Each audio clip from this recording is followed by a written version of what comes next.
সুইটহার্টস, it's me Ankita. তোমরা সবাই কেমন আছো? আশা করছি ভালো আছো। তো তোমাদের কি স্টোরিটা পছন্দ হচ্ছে না? এটা তোমরা বলতে পারো, কারণ রক্তাক্ত ভালোবাসার যা ভিউজ আসছে, লাইক আসছে, তাতে তো আর আমাদের পোষাচ্ছে না। তার জায়গায় আমরা অন্য কোনো স্টোরি আপলোড দেব। এরকম ভাবে যদি চলতে থাকে তাহলে তো কিভাবে হবে? আমরা এত ব্যস্ততার মাঝখানে তোমাদের এন্টারটেইনমেন্ট করার জন্য শুধুমাত্র পার্টগুলো দিয়ে এডিট করে। তবে এত যে কম ভিউজ আসছে, তাতে আমরা এখন কি করতে পারি বলো? যাই হোক, এখন তোমাদের হাতে, তোমরা কি করবে কমেন্ট বক্সে জানিও।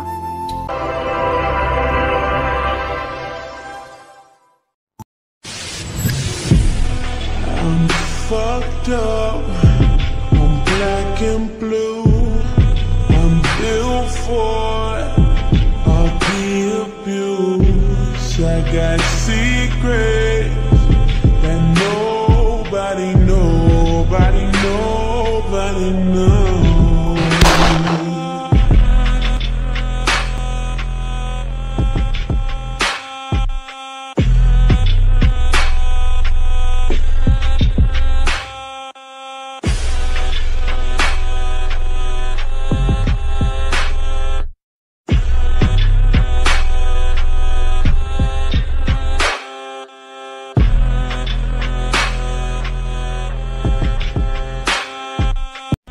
জাঙ্কুকের কথার ধরন দেখে ঘাবড়ে যায়। সে বুঝে পায় না কি করতে চাচ্ছে জাঙ্কুক।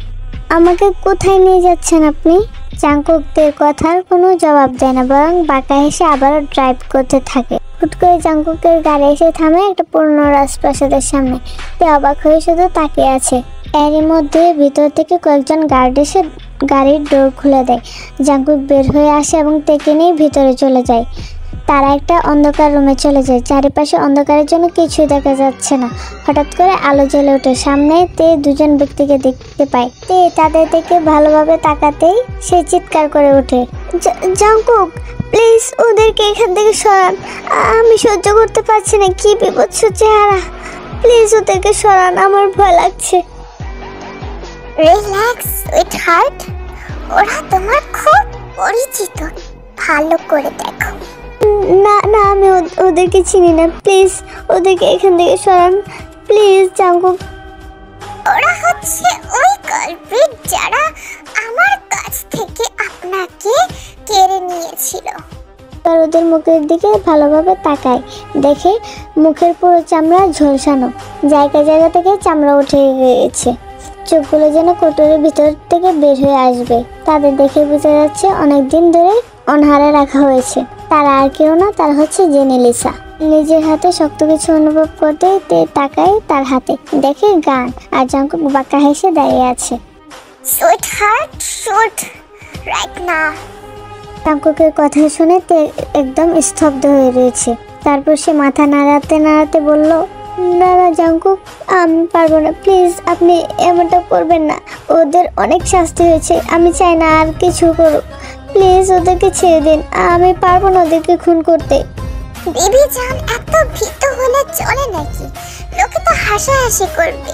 জিয়ন জাঙ্কুকের ওয়াইফ এত ভীত।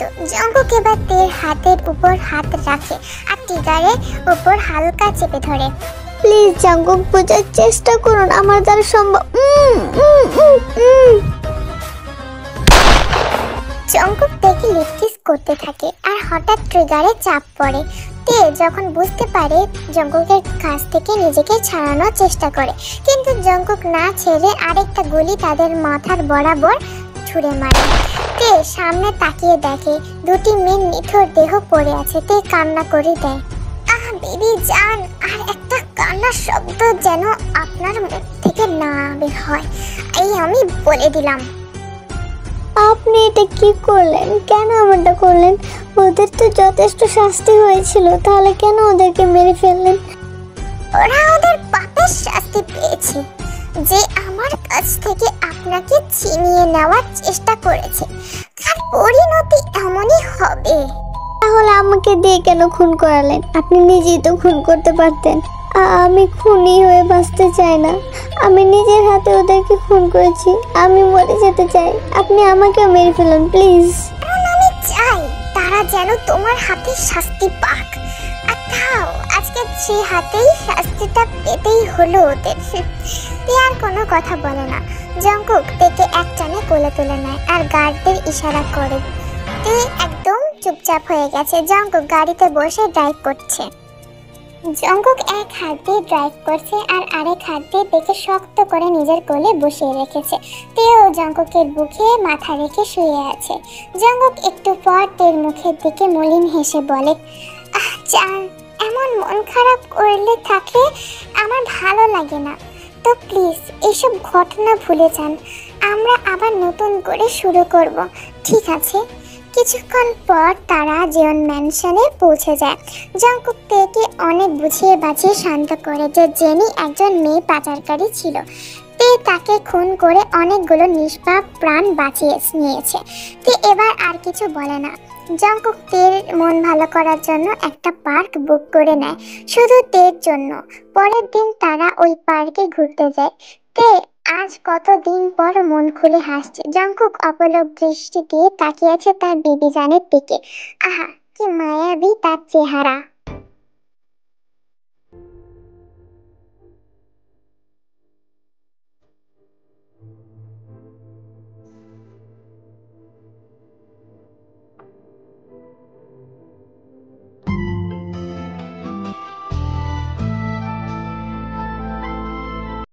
আরো কিছুটা দিন কেটে যায়। তে মনে মনে জঙ্কুককে অনেক ভালোবেসে ফেলে, কিন্তু প্রকাশ করে না। এটা জঙ্কুক বেশ বুঝতে পারলো, কিন্তু সেও কিছু বলে না। শুধু সেই দিনের অপেক্ষা করছে যেদিন তেও জঙ্কুকের মনের কথা বলবে। এমনই একদিন ম্যানশনে আস্তে আস্তে জঙ্কুকের অনেক রাত হয়ে যায়। ম্যানশনের ভিতরে ঢুকতেই পুরো অন্ধকার। জঙ্কুক কপাল কুঁচকে নেয় আর পুরো ফ্ল্যাটের লাইট চালিয়ে রাখে। তার রুমে ঢুকতেই পুরো রুম অন্ধকার, কেউ নেই। জঙ্কুক তেকে ডাকছে কিন্তু কোনো সাড়া নেই। জঙ্কুক আরো এগিয়ে যায়, কিছু বিছানায় পড়ে থাকতে দেখে। লাইট জ্বালিয়ে দেখে একটা বাক্স রাখা আছে, তার উপর একটা চিটকুট, তাতে লেখা আছে, তাড়াতাড়ি করে এই পাঞ্জাবি পরে রেডি হয়ে একদম হিরো সেজে ছাদে আসবেন, আমি আপনার জন্য অপেক্ষা করছি। জঙ্কুক একটু হাসে, তাড়াতাড়ি রেডি হয়ে ছাদে চলে যায়। পুরো ছাদে লাইটিং করা। জঙ্কুক আরো এগিয়ে যায়, এমনি পিছন থেকে একটা পরিচিত দুটো হাত জড়িয়ে ধরে। জঙ্কুকের শরীরটা যেন কারেন্টের শক খাচ্ছে। তে সোজা হয়ে দাঁড়ায়। তের হাতে একগুচ্ছ গোলাপ, যেতে তের চোখে চোখ রাখে। তে বলে, কিভাবে বলবো বুঝতে পারছি না, কিন্তু আমি আপনার যন্ত্রণাদায়ক ভালোবাসায় অভ্যস্ত হয়ে গেছি। আমি কিভাবে যেন এই পাষাণ পুরুষকে ভালোবেসে ফেলেছি। আমি আমি আপনাকে কখনো হারাতে চাই না মিস্টার ভিলেন, তবে একটা কথা প্লিজ, আপনি আমাকে কখনো ছেড়ে যাবেন না। জঙ্কুক তেকে জড়িয়ে ধরে আর একটা কপালে ছোট্ট করে চুমু খায়। বিবিজান, আপনি হয়তো আমার আরেকটা পরিচয় জানেন না।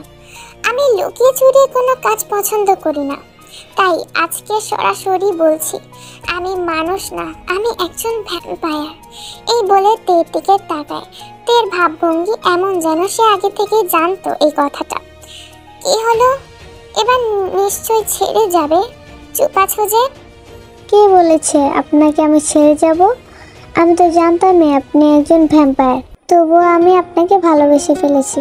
আপনাতে আমি অভ্যস্ত হয়ে গেছি জঙ্কুক। ওহ গড, এই দিনটার জন্য এত বছর অপেক্ষা করেছি, ফাইনালি। এত বছর মানে? আমাদের বিয়ে তো এখনো 1 বছরই হয়নি। জঙ্কুক একটু হালকা হাসে এবং তেকে টেনে দোলনায় বসিয়ে দেয় তার কোলের উপর এবং বলে, জান, আমি আপনাকে এখন থেকে নয়, আরো অনেক আগে থেকেই ভালোবাসি। যখন আপনার 10 বছর ছিল, একবার একটা রাস্তায় বসে থাকতে দেখেছিলাম। তখন থেকে ওই নিষ্পাপ মুখটা দেখার পর আমি থমকে গিয়েছিলাম, আর তখন থেকেই আপনাকে নজরে নজরে রাখতাম। যেই আপনার দিকে হাত বাড়াতো তাকে আমি শেষ করে দিতাম। আপনি শুধু আমার। এবার আপনি একটু আপনি ডাকা বন্ধ করেন, আমার অস্বস্তি লাগছে। ঠিক আছে, তুমি হয়েছে। এবার তারা দুজন চুপচাপ হয়ে যায় আর আকাশের দিকে তাকিয়ে আছে। জঙ্কুক, দেখুন আকাশটা কত সুন্দর। আকাশটা আমার আকাশের থেকে সুন্দর বেশি না, আমার আকাশটা সব থেকে সুন্দর। জঙ্কুক এবার একটু হাসে আর তের লজ্জায় বুঝে পায় না কি করবে। উফ সুইটহার্ট, তোমার এই লজ্জা মাখা মুখ দেখে ইচ্ছা করে টুক করে একটা চুমু খেয়ে ফেলি। তে লজ্জায় জঙ্কুককে জড়িয়ে ধরে। তে আজকে তুমি নিজের থেকে অনুমতি দিবি কি তোমাকে ছোঁয়া দেওয়ার? দিবে কি ভালোবাসার সাগরে ডুব দিতে? তে কিছু বলে না। জঙ্কুক তের বুকে একটা কিস করে। জঙ্কুক বুঝতে পারে তে সম্মতি আছে, তাই সে দাবি করে না। সে তেকে কোলে তুলে সিঁড়ি দিয়ে নিচে রুমে চলে যায়। রুমটা লাল গোলাপ আর ক্যান্ডেল দিয়ে সাজানো। তেকে ফুলের বিছানায় শুয়ে দেয় আর তের উপরে উঠে যায়। তেকে কিস করতে থাকে। জঙ্কুক এবার তের সমস্ত আবরণ সরিয়ে দেয়।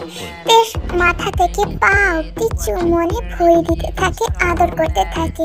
তে প্লেজারে চোখ দিয়ে পানি পড়তে থাকে। তে বিছানার চাদরটা খামচে ধরে। জঙ্কুক তেকে আবারও ঠোঁটের মধ্যে কিস করতে থাকে। জঙ্কুক এবার নিজের আবরণ কিস করতে করতে সরিয়ে ফেলে আর তের সাথে। আমি বাবা বলতে পারবো না, আমার লজ্জা করে, তবে দেখে নাও।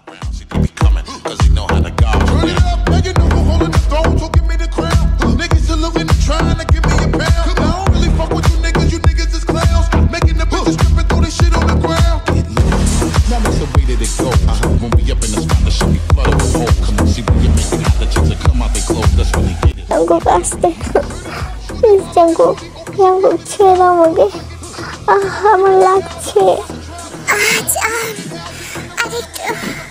আরেকটু সহ্য করো, সব ঠিক হয়ে যাবে সোনা।